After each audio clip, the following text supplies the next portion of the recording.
Mitch McConnell, free man, liberated, right? Are we going to start seeing Senator McConnell, who obviously we know from the record doesn't like Donald Trump. Trump goads him whenever he possibly can. Are we going to see Mitch McConnell sort of lead an insurgent faction now that he's not going to be the Senate leader?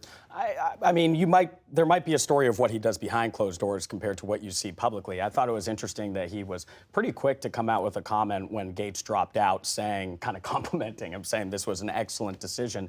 But you're right. I mean, now that he isn't in the role that we saw the first time Trump was in power in the White House, now doesn't need to worry about sort of commanding each of the factions of the Senate. We know that he is somebody that is critical of the president-elect, and you are now kind of have the leeway to be more outspoken with that criticism. Does that ring true with what we know of Mitch McConnell's personality, that all of a sudden he's going to become... You're shaking your head. No, it doesn't. That doesn't align with his personality. However, he has teased in a way that he's going to be more outspoken than he has been over the 18 years that he's been the Senate Republican leader. He told me earlier this year when I interviewed him right after the NATO summit, actually a foreign policy-focused interview, that he wants to focus on rooting out what he sees as the dangerous isolationist drift in his party. He referred to the phrase America First, and he said, that's a phrase you heard in the 20s and 30s. I mean, that's a remarkable statement to make, given that the standard bearer of his party, Donald Trump, won his presidential campaign and used that phrase, America First, all throughout his political life.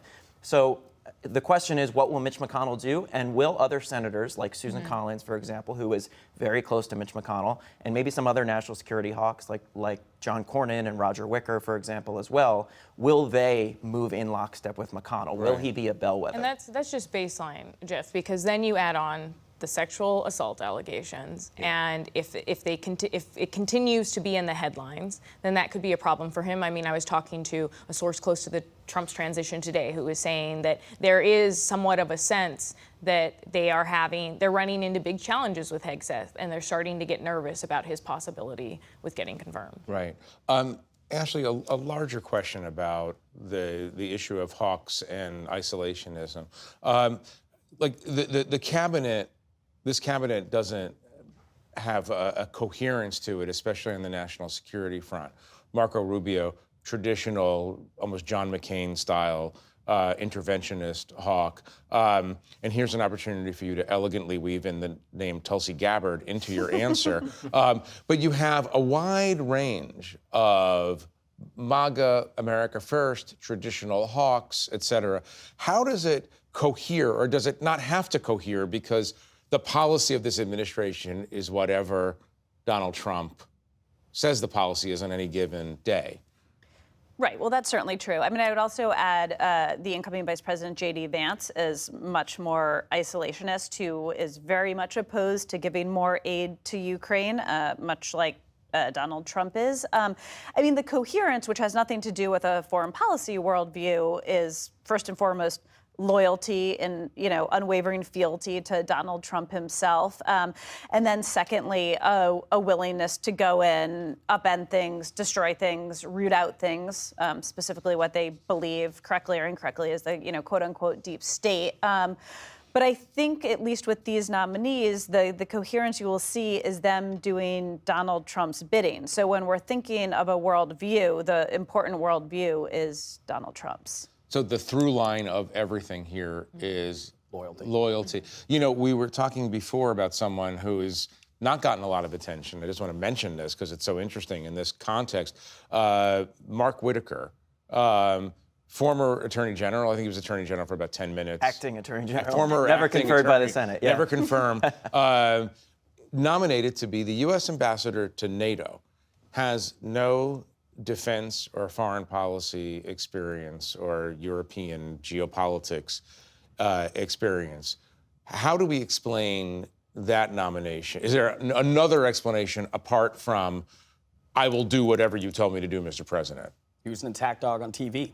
I mean, he was loyal to the president, but also he was willing to go out and criticize Bob Miller the first time around when Trump was in the White House. And he's criticized NATO. Correct, right? And for the president, too, he wants... But not from a position of being an expert on Not from a U.S. position defense. necessarily, but he is aligned with Donald Trump on Okay. NATO and on the way Trump views American allies. So if you were in NATO, you would see this appointment as an ominous sign. Yes. It is somebody who's going to go and echo what the president-elect has said on the campaign. Right. That other NATO members need to pay their dues, and if they don't, then he will hold it over their head. Right. Let's come back to Gabbard for a minute. This is one of the oddest of all of the appointments, not simply because her politics are so discordant from, let's say, the Marco Rubio strain of the party, but because she, at least rhetorically, has aligned herself at various points with not only Vladimir Putin, but Bashar al-Assad, the dictator of Syria. Does this one get through? Anyone should answer. I think it's an open question at this point. I mean, the Senate Intelligence Committee, like the Armed Services Committee, is stacked with members on both sides of the aisle who believe in institutions, who believe in the national security tools that are used on a daily basis, things like Section 702 of the Foreign Intelligence Surveillance Act, which Donald Trump has been railing against. He said they spied on me in my campaign, which of course was not true.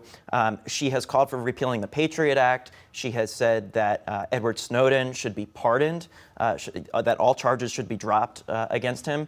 There is a unanimous view on Capitol Hill that Edward Snowden did enormous damage to U.S. national security. So you're talking about a nominee here who's coming in with open hostility to the intelligence apparatus that she seeks to lead, even when you don't consider the fact that her foreign policy views are so far out of the mainstream, not just of the Republican Party, but of our political discourse. Right. Ashley, one of the interesting sub-stories of this is that the nominee to run the CIA, which nominally reports to the DNI, to the Director of National Intelligence, John Ratcliffe, was the DNI in the first Trump administration, was considered a true MAGA believer, et cetera, but now, compared to Tulsi Gabbard, looks like a establishment statesman.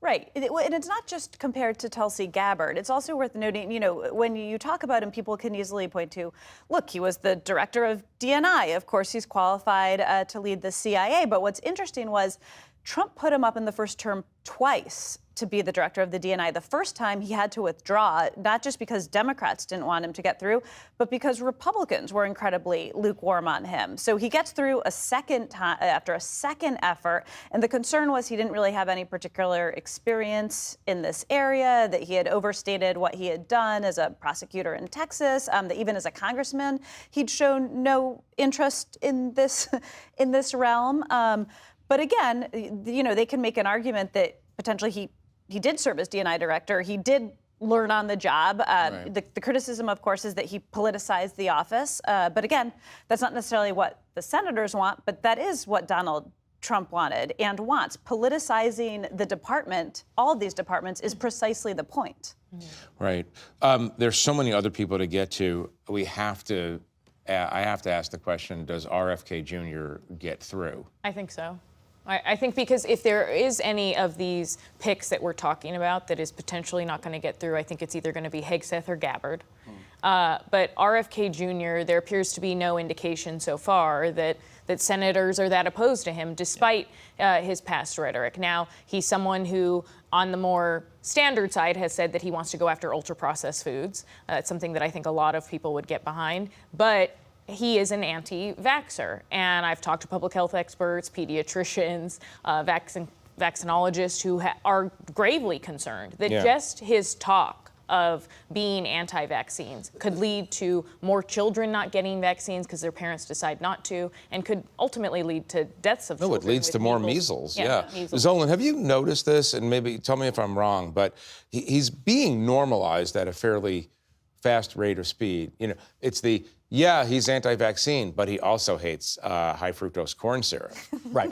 I mean, what's happening here? Dye. Yeah, it was interesting. You had the governor of Colorado as well Democratic governor, come out and initially kind of praise this decision, pointing to RFK. Like, he was saying, well, look, at least we're going to have somebody that can challenge Big Pharma. I was talking to some Democrats about that, and I actually think that speaks to like a broader political sort of like the political backlash Democrats are facing.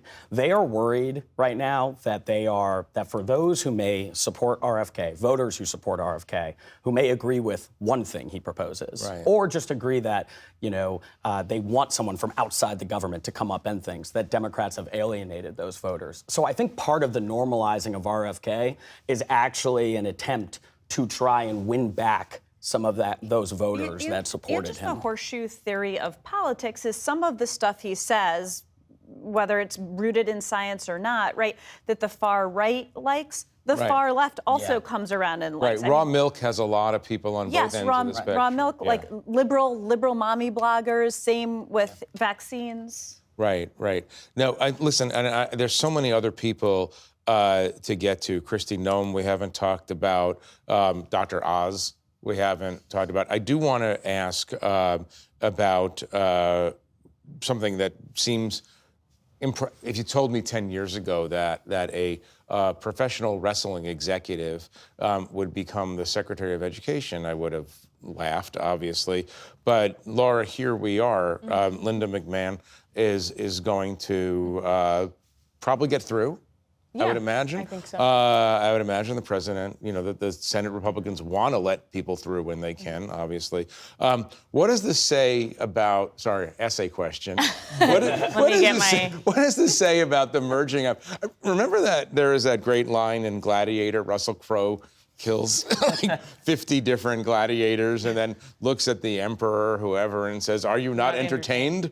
Yeah. I mean, I feel like this is the most... I'm about to see the Gladiator 2 tomorrow. We're all going to see Gladiator 2, and we could talk about that on our next panel. All right, sorry. We should do that, but special Thanksgiving edition. But what does it say that this kind of just is like, oh yeah, we're just going to have the world wrestling person be the Secretary of Education? It goes to Ashley's point, which is that this is about loyalty, blind loyalty to Donald Trump. She's someone that has been in his corner for a while now.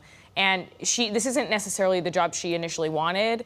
She wanted Commerce Department, didn't get it. So he's like, look, you're a loyal soldier. I'm going to put you at Education Department, because ultimately she will do what he wants her to do. I mean, what's striking, though, is that this is someone who's about to run the Education Department who essentially lied about having a bachelor's degree in education, and she had to resign from an education board in Connecticut because of that, because her resume wasn't up to snuff. She also is involved in a lawsuit. She's accused in a lawsuit of failing to stop a WWE announcer ignoring allegations that he was grooming and sexually abusing children. Right. No, that's a serious charge, but she probably will still get through. Yeah, absolutely. Yeah. Republican senators are starting out with deference to Donald Trump's nominees, and the drip is going to change things. Unfortunately, that's all the time we have. We can talk about this cabinet forever. But I want to thank Laura, Andrew Zolan, and Ashley for joining me at the table.